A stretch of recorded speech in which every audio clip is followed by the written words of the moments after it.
مسکو بایدن له دې کبله غندلی چې پوتین یې جنګي مجرم بللی دی. په سلامونو مو هرکلی کوم. د بشپړو معلوماتو لپاره ویډیو راسره تر پای وګورئ. امریکا ولسمشر جو بایدن له اوکراین سره د $1 میلیارډ ارزښت وسلو مرستې اعلان ترڅنګ لومړي ځل د ولادیمیر پوتین لپاره د جنګي مجرم نوم کارولی دی.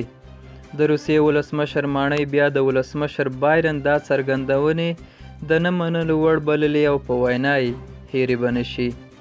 د محاصره شوي اوکرایني ښار ماریوپول ښاروال بیا BBC ته ویلي روسي ځواکونو پر هغه تیاتر ودانۍ برید کړی چې ملکي خلکو پکې پناه اخیستې.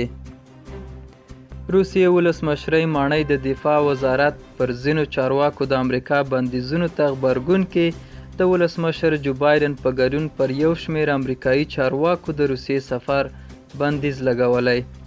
د اوکراین په ماریوپول ښار کې بیا مرستیال ښاروال وایي روسي پوځیانو د ډاکټرانو او ناروغانو په ګډون په یو ځایي روغتون کې روسي پوځیانو 400 کسان د یرغملو په څیر نیولي دي.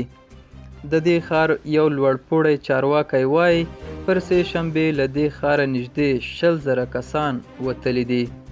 دا و زموږ نننۍ چمتو شوي ویډیو. تر بیا ښې چارې.